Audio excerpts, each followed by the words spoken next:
individuals could learn in school for 12 years, today you can just have it in your pocket and move around the streets. That tells you that we have a shift in the way we perceive things within Africa.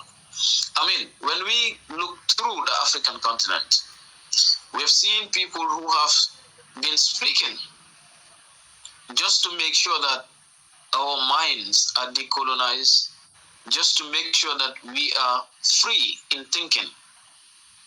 The likes of Piolo Lumumba, for instance. But whether we know it or not, he's going to retire at some extent. He's going to retire at some point. But who are those individuals that are going to take up responsibility? Not just to talk, not just to speak for the people to hear, but to demonstrate actions, to be in leadership positions, to tell the people in power today that the future lies in our hands and we have a responsibility to fix it. There are major problems in Africa, but no one can fix it other than the African youths. Let us be realistic. We don't have 70-year-old people carrying guns in the forest. No, it is young people. And there is something that needs to be done in the consciousness of every individual. For if I love peace within myself, then I will definitely not have the time to be carrying weapons against other Africans.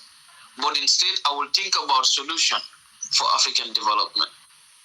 So we have a lot to learn from the likes of John Pombe Magufuli, the likes of Thomas Sankara, and others and others and others, the likes of Patrick Lumumba.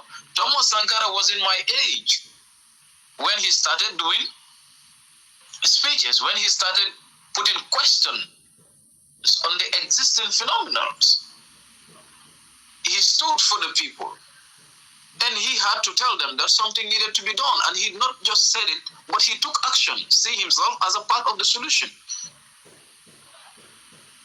We have to understand that in these complex societies that we live, in this present world that we live, we're talking about technology, we're talking about advancement, change, innovation, rapid things going to occur in the near future. And we don't expect people in power today to tell us how to handle those things because we already know it better than they do. So we have a responsibility to fix it, and that is Africans, youths, wherever we are. Today we have to learn from the likes of John Pombe Magufuli, the likes of Patrick Lumumba, the likes of Thomas Sankara and others, and then to challenge ourselves to take action for structural development, for them to combat poverty, for them to combat corruption. But this same problem that he was fighting is today reflected in many other African countries. So we cannot do that by distancing ourselves from the very problem.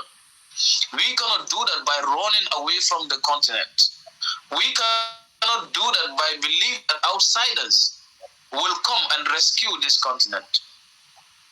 The spirit that they have, the knowledge that they have, the principle that they have should be in every young African to believe that there is a responsibility, to believe that we have a mandate, to believe that we are the solution to Africa, and we have a responsibility to fix every problem. Because at some point, something needs to end. We cannot be a continent of beggars. We cannot be sitting in all the resources that the world is looking for and still go outside of the continent to beg for food. Then something is wrong. Today we are celebrating, we are commemorating, we are sending in condolences, we are, praying for an individual. Why? Because he stood for something that he believes. Because he stood for the interests of his own people. And we will all want to be remembered in a similar way. And if we do so, then we have to take similar actions. Every African country today has a problem. But every other African country today has solution to their problems. And the youth must be the lead in everything. That is fundamental, and we need to understand that.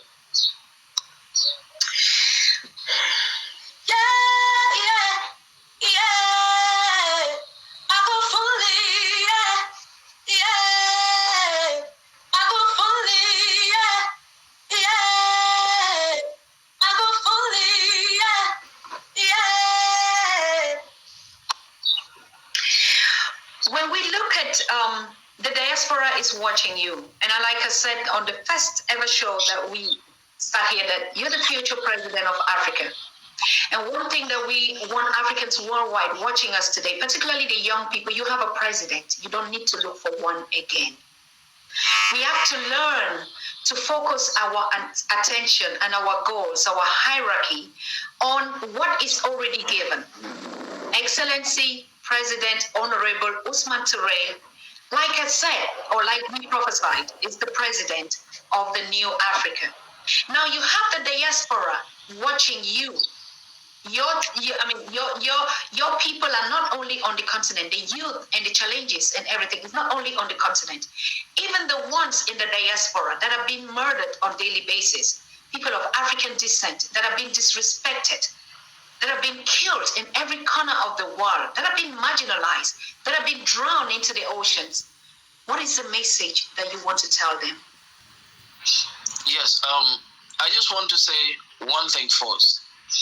It was Marcus Garvey who said that if we as African descent in the diaspora must be ready to give up the desire to be presidents of Africa, to be presidents in America, president of France, to sit in the US Congress, to sit in the House of the Lord, for one thing, filling these positions in the continent of Africa. We have to go back. That was his claim. That was what he stood for. And going back to Africa entails so many things. We must be ready to come, because when we look at the world right now, whether we like it or not, but every race deserves a home. The Jews are going to Israel. Indians are rushing to India. You have the Asians, be it the Chinese, rushing to China, and the list goes on. Where can Africans go to other than Africa? This is home for every black person. This is home for every African. And we have to come back. We have to come back with a mindset that we are not going to Africa to exercise overlordship, but we are going to Africa with skills. We are going to Africa with knowledge. We are going to Africa with investment. We are going to Africa to integrate. We are going to Africa to take what we own, because Africa is home for all of us. And to all the young people going on, we understand the situation. We understand the frustration, but only us can fix it. And we don't fix it by running away. We fix it by having the ability to face it here, solve the problem among ourselves, build up platforms, exchange ideas, build up markets among ourselves, develop skills among the African youths, and then we can enhance the development that we all desire as Africans. It is sad that even in my own country, the Gambia, we are one of the smallest countries in Africa, but yet we have most migrants crossing through the Mediterranean, crossing through the Atlantic, all going into the West, with one problem, because they are frustrated at home. By who? By people in power. Who can change it? Not outsiders, but us, the same people running away. But we all have a mandate. Because one thing, why I don't condemn them at times, face any young African, ask them this question: why are you leaving? The answer is common. I want to help my mom. I want to help my sister. I want to do this for the family. And that is why they're running. And these are things that we can have within the continent, but we have just been neglected by the same people in office. So on that note, I just want to say that let us come back to Africa.